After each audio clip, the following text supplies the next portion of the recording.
Assalamualaikum warahmatullahi wabarakatuh. Waalaikumsalam. Bismillah. Walhamdulillahilladzi kataba alaina as-siyam wa fi hadha ash-shahri shahrun mubarak unzila fihi al-Qur'an. Allahumma salli wa sallim ala sayyidina Muhammadin khairil anam wa ala alihi wa ashabihi ajma'in, amma ba'du. Di malam pertama ramai, insyaallah, insyaallah ya hijrah sampai malam terakhir ramai. Jangan seperti mesin lain, kalau mesin lain malam terakhir sepi. Insyaallah hijrah tidak beda. Mudah-mudahan kehadiran kita dalam rangka menyambut Ramadan dan beribadah shaum di siang hari esok kita mulai. Allah berikan kesehatan dan keberkahan buat kita semua. Allah anugerahkan kecukupan rezeki yang halal, menjadikan kita lebih terasah intelektualitas kita dan keimanan kita, dan mudah-mudahan kita selalu diberikan kesehatan untuk menyempurnakan ibadah puasa Ramadan. Bapak dan Ibu sekalian, saya ingin menyampaikan kesempatan pertama ini mengucapkan selamat ibadah Ramadan. Semoga Allah kabulkan semua harapan kita menjadi orang-orang yang dimuliakan di dunia dan di akhirat. Meski tidak populer di dunia, tapi insya Allah populer di akhirat. Amin. Populer di dunia capek, populer di akhirat insya Allah tidak capek. Bapak dan Ibu sekalian, ibadah Ramadan menurut Ismail Haqqi di dalam kitab Ruh atau Tafsir Ar-Ruh wal Bayan sudah berlangsung cukup lama. Oleh karena itu, jika Al-Quran menyampaikan informasi kepada kita terkait dengan wajibnya puasa, tidak hanya diinstruksikan pada generasi umat Nabi Muhammad, tapi juga kepada generasi-generasi sebelumnya. Walladzina min qablikum la'allakum tattaqun. Generasi awal pasca keturunan Nabi Muhammad menurut Ismail Haqqi di dalam tafsir Ar-Ruh wal Bayan, awalnya diwajibkan puasa itu bagi orang-orang yang kaya. Jadi kalangan konglomerat saja. Untuk apa? Untuk memberikan ibrah, pendidikan kepada mereka bagaimana rasanya menjadi orang yang miskin, agar mereka sama-sama mendapatkan atau merasakan kemiskinan dan kesusahan orang-orang yang ada di sekitarnya. Itu awalnya. Yang kemudian tradisi itu puasa maksudnya tidak berlaku pada bulan Ramadan, tapi disebut ayyamul bir. Puasa generasi awal itu adalah puasa ayyamul bir. Ayyamul bir itu yang kita kenal adalah tanggal-tanggal pertengahan bulan Ramadan, 13, 14, dan 15. Ada juga yang berpendapat ada ibadah puasa mereka itu hanya Senin dan Kamis, sebagaimana yang dilakukan oleh Rasulullah sebelum diwajibkannya ibadah puasa pada tahun kedua Hijriah. Itu generasi awal. Terus berlangsung. Namun demikian, ibadah-ibadah puasa yang diberlakukan oleh Allah kepada para rasul itu bervariasi. Nabi Musa misalkan itu sampai 40 hari umat Nabi Musa. Kemudian umat Kristiani menurut catatan sejarah itu ada tawar-menawar. dari 30 hari di bulan Ramadan. Kemudian ketika pada musim-musim tertentu mereka kehausan dan sebagainya, maka dialihkan puasanya ke bulan-bulan yang ada sejuk, sehingga ditambah ujungnya menjadi 50 hari. Itu dalam catatan sejarah ya. Jadi puasa yang jelas sudah dikenal. Bagi kita sekarang ini pun sudah mengenal puasa sejak kita berangkat akil balik. Jadi tidak asing buat kita tentang puasa. Udah dari dulu puasa, sampai nyuriin makan orang gitu, waktu muda gitu. Itu sudah kita kenal betul ibadah puasa. Bapak dan Ibu, artinya ketika kita bercerita tentang puasa bukan sesuatu yang aneh, bukan sesuatu yang asing buat kita. Kita sudah dikenalkan oleh ayah ibu kita belajar berpuasa walaupun hanya setengah hari. Kadang bagi usia-usia tertentu jam 10 sudah makan, nanti biar nyambung lagi, buka lagi zuhur, nanti nyambung lagi puasa, buka lagi asar, bareng lagi bukanya maghrib. Nah itu namanya proses pendidikan melatih anak untuk berpuasa. Apa sih makna puasa? Secara harfiah makna puasa itu adalah al-imsak, menahan sesuatu. Kita menahan emosi disebut puasa. Menahan makan dari pagi sampai jam 7 itu juga puasa. Menahan amarah puasa. Menahan keinginan yang kira-kira merusak diri kita juga puasa. Jadi makna puasa itu sebenarnya konotasinya baik. Menahan sesuatu untuk sesuatu yang baik dari sesuatu yang tidak baik. Dalam terminologi Islam, ulama sudah mayoritas ulama sepakat bahwa puasa itu al-imsak 'anil muftirati min uklin wa syurbin wa syahwatin minal fajri ilal maghrib. Puasa menahan makan, menahan sesuatu yang membatalkan seperti minum, makan dan minum, dan syahwat, nafsu-nafsu, dari mulai fajar sampai maghrib. Itu mana puasa. Kita lihat makan dan minum jelas. Yang disebut makan dan minum menurut Said Sabiq di dalam sunnah adalah al-jawful mu'tad, sesuatu yang masuk tenggorokan yang biasa, jalur makan. Jadi kalau misalkan ada nasi sengaja dimasuk ke sini, air minum dimasuk jalur sini, itu disebut makan dan minum. Makan sesuatu yang materinya keras, minum sesuatu yang materinya cair. Itu aja bedanya. Itu hari. Oleh karena itu, kemudian ada beberapa ulama yang berpendapat menyuntik al-hukra, injeksi, infus itu tidak termasuk kategori makan. Infus, injeksi tidak masuk kategori makan. Oleh karena itu tidak membatalkan puasa. Itu pandangan-pandangan ulama. Karena kalau kita bicara fikih, berarti bicara khilafiyah. Lalu kata syahwat, apa sih syahwat itu? Syahwat itu adalah nafsu, bahasa. Sesuatu yang kemudian sesuatu yang menimbulkan birahi bersyukur. Oleh karena itu kata syahwat ini di kalangan para sufistik kaum sufi itu menjadi pemahamannya menjadi sesuatu yang dianggap merusak nilai pahala, tapi batal puasa secara umumnya tidak.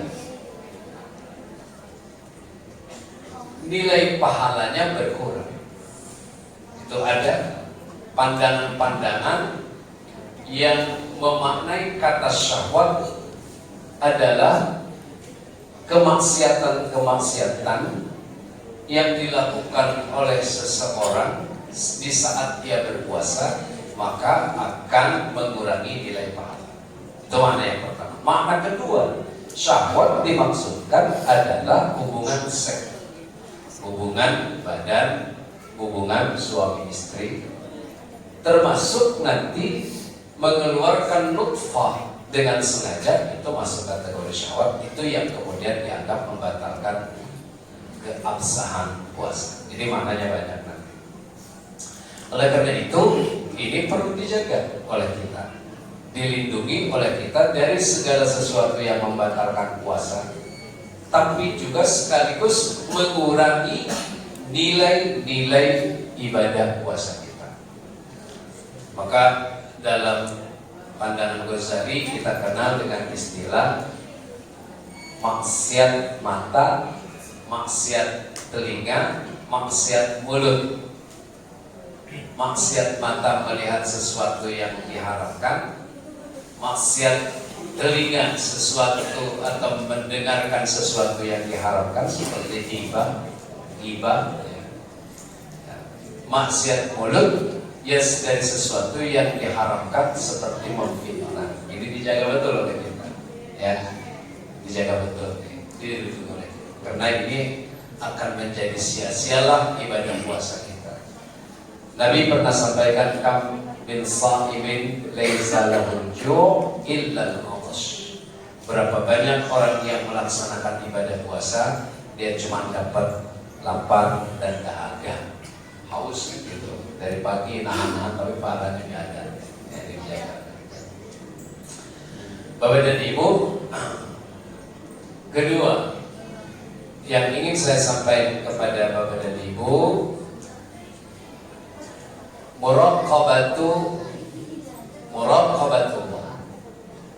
Muraqabatullah itu artinya menjaga diri kita, konsentrasi terhadap Allah Subhanahu wa Ta'ala dari segala sesuatu yang dilarang oleh Allah. Oleh karena itu, puasa dianggap akan tidak bermakna kalau kita juga meninggalkan sholat.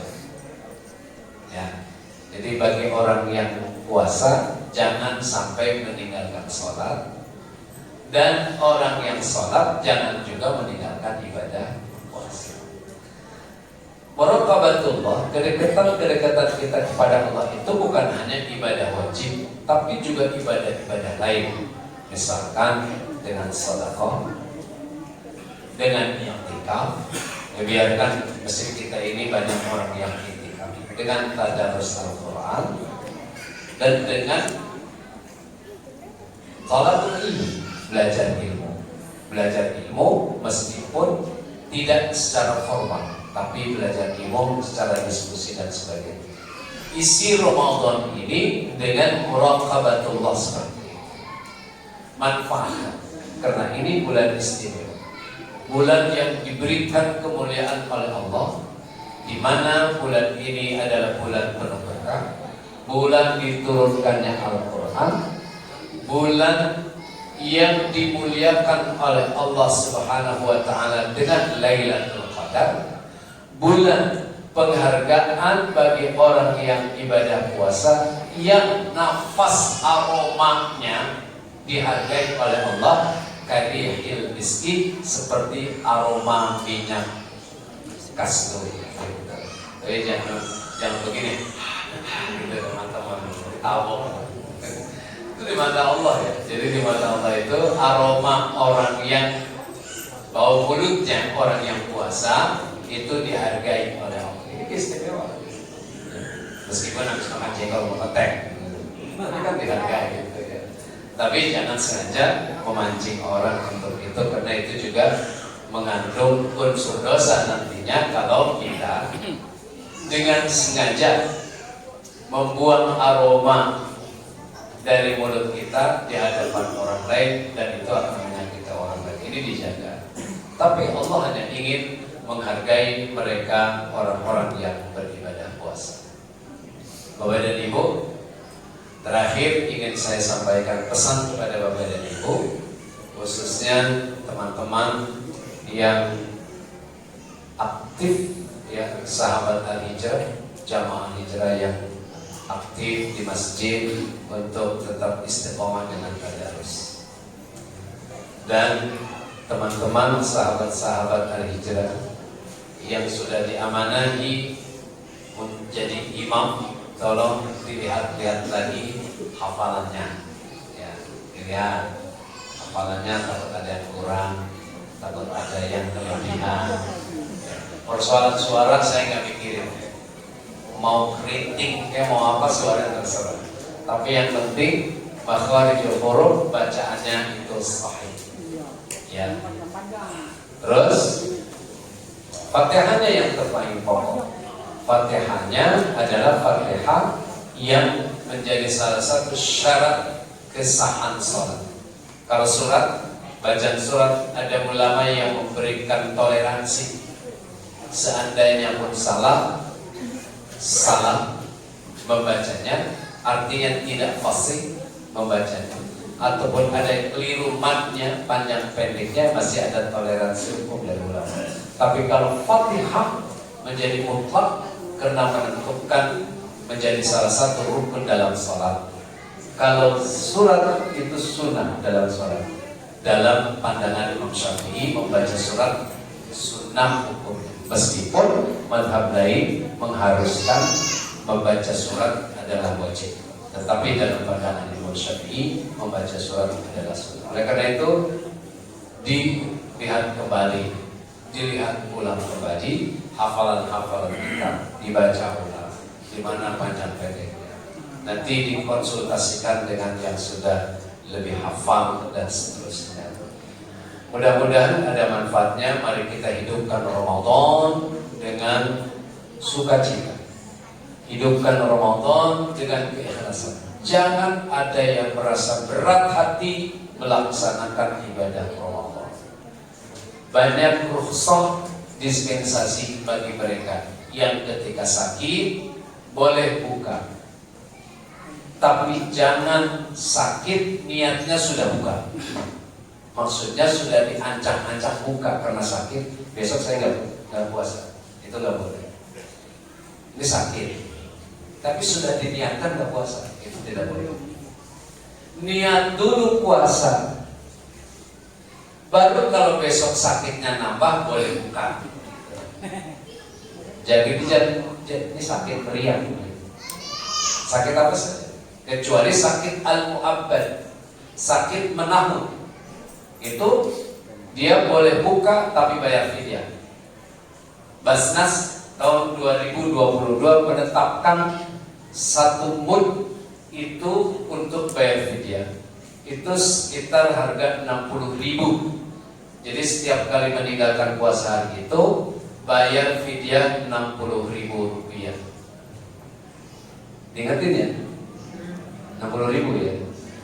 Cari orang miskin hari itu, kalau dia tidak puasa, kita punya bapak, bapaknya sudah sepuh, uzur, punya emak kita sudah sepuh, nggak mungkin dia berpuasa, nggak kuat. Kita cari orang miskin hari itu untuk membayar fidyah atas nama keluarga kita, ayah atau ibu. Ada ulama yang memberikan dispensasi. Bagaimana kalau dibayarkan sekaligus 1 bulan? Boleh. Tapi yang terbaik saat itu. Setiap hari meninggalkan puasa, maka setiap hari kita bayar fidyah. Jelas ya? Jelas ya? Jangan nanya lagi. Lalu ini yang tua, yang sakit-sakitan. Kalau yang sakit-sakitan, sehat tapi sakit, itu jangan diniatkan, diancam-ancam kita besok tidak puasa. Kalaupun dokter mengatakan Bapak setiap hari 3 kali minum obat, bisa maghrib, tengah malam, sebelum fajar, bisa diakalkan. Diniatkan dulu oleh kita puasa, tapi ternyata pada siang hari sakitnya menambah, baru boleh buka. Paham ya? Jadi jangan diancam-ancam dulu, atau diancam-ancam, direncanain. Termasuk Orang yang bepergian pergi pulang kampung sudah diancam-ancam tidak puasa. Niatkan dulu puasa, ketika berada di pertengahan jalan perlu buka, karena kebutuhan untuk buka itu penting. Sehubungan dia bawa kendaraan, kalau diteruskan puasanya tidak kuat, maka terbaik buka. Jadi jangan sudah diancam-ancam mau pulang kampung, dari subuh sudah tak puasa. Paham? Niat dulu puasa, sampai Bekasi kecapean boleh buka. Gitu. Iya, ini kan sudah diancam-ancam biasanya. Pokoknya gua gak bakal puasa besok karena mau pulang kampung, itu dosa. Paham ya? Quran menyatakan wa antasumu khairul lakum. Puasa itu tetap lebih baik. Kalau peristiwanya terjadi kasusnya seperti itu, sudah niat, lalu di pertengahan kebutuhan untuk buka lebih dominan, maka rukhsah lebih utama daripada dispensasi untuk buka, lebih utama, lebih afdal daripada dia mempertahankan puasa. Jadi ada utamanya tuh. Kalau dia memang tidak mampu bertahan puasa dengan kondisi fisiknya itu, kehausan dan sebagainya, maka lebih utama, dan ini dihargai oleh Allah karena awalnya sudah niat pengen puasa tapi tidak mampu, dan buka di perjalanan itu lebih baik dan lebih utama. Kalau lebih utama berarti dihargai oleh berpahala. Lebih utama dia berbuka, tapi tetap nanti wajib qadha. Pekerja berat namanya al-a'mal asy-syaqqah, pekerja berat. Ini pengetahuan dasar karena saya cuma nanya malam ini dan terakhir nanti ceramahnya. Ya, kalau di ujung-ujung nggak ada orang. Jadi di awal aja nih buat pengetahuan, karena pasti saya kalau ceramah di ujung nggak ketemu nanti bapak-bapak udah balik duluan, modalnya nggak ada. Al-amal syaqqah, pekerja-pekerja berat seperti kuli bangunan, tukang gali, itu haulas sana penuh 1 tahun nggak berhenti kecuali lebaran. Itu tidak wajib puasa tapi wajib bayar fidyah. Paham ya? Untuk mengqadhanya nggak ada, karena begitu mau qadha puasa yang ditinggalkan itu kerja terus dia. Jadi nggak ada waktu. Kalaupun ada waktu tidak bekerja pas lebaran, kalau dia qadha lebaran dosa. Itu masalahnya. Paham ya? Jadi al-a'mal asy-syaqqah, pekerja bangunan itu kan berat mereka. Kemudian tukang gali jalan itu 1 tahun penuh dia kerja itu aja kerja.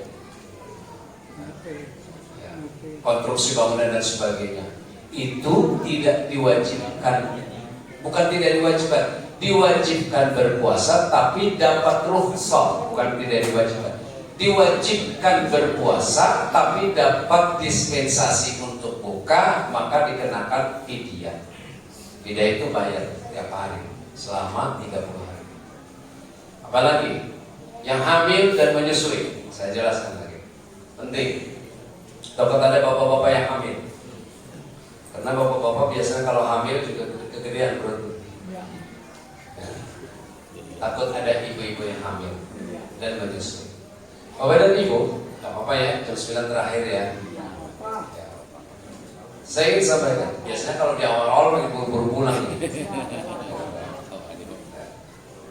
Yang menyusui dan melahirkan, ini menyusui dan hamil, menyusui dan hamil. Kalau dia khawatir terhadap dirinya, khawatir terhadap kesehatan dirinya, dia kena ada air susu, kemudian lagi hamil, khawatir terhadap kesehatan dirinya, maka dia wajib qadha, tidak bayar fidyah. Paham ya? Tidak bayar fidyah. Wajib qadha, tidak bayar fidyah. Kalau dia khawatir terhadap anaknya, karena hamil takut keguguran anaknya, gitu kan? Bisa? Tidak. Lalu kalau dia punya anak, susunya kering kalau di bawah puasa, khawatir anak ini tidak bisa nyusu, maka dia wajib qadha dan wajib bayar fidyah. Boleh buka, dia wajib qadha dan wajib bayar fidyah. Beda? Paham gak nih? Khawatir terhadap dirinya yang hamil dan menyusui, dia hanya wajib qadha, tidak wajib fidyah. Yang khawatir terhadap kondisi anaknya, kesehatan kandungannya dan seterusnya, maka dia wajib qadha dan wajib bayar fidyah. Ini takut ibu-ibu yang tua-tua punya mantu, punya anak gitu. Udah selesai. Jadi itu aja pengetahuan kita untuk persiapan Ramadan. Mari kita sama-sama persiapkan diri kita, jaga hal-hal yang membatalkan puasa, dan mudah-mudahan kita diberikan kesehatan, istiqomah dengan ibadah puasa.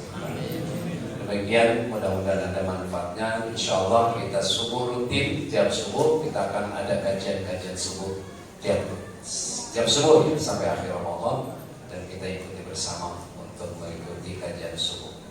Mudah-mudahan ada manfaatnya. Mari kita akhiri dengan ucapan Alhamdulillahirabbil alamin.